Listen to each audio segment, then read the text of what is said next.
Welcome to this bookwidgets tutorial where we're going to learn how to develop a mind map. Create a new widget.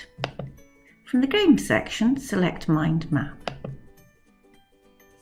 Mind mapping is a great way for students to create organised lists of materials or just as a brainstorming exercise. So today we're going to start by naming our widget.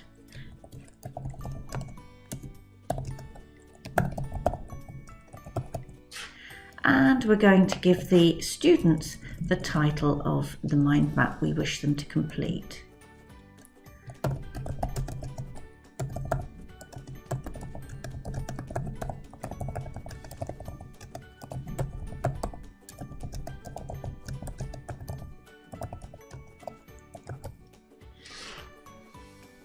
We then provide them with the very first cell on the page.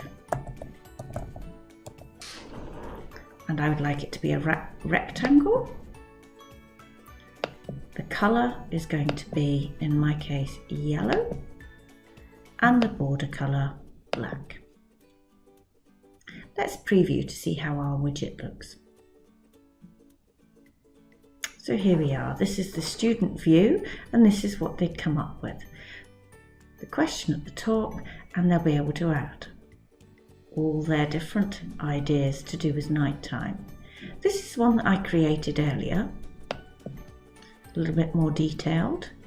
And so using the mind map, the pupil will click on the cell that they wish to add something to, click on the plus and add another animal.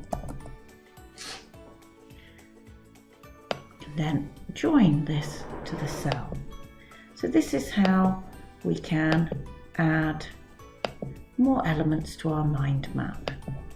And we can move things around the page, adding more cells and creating our material.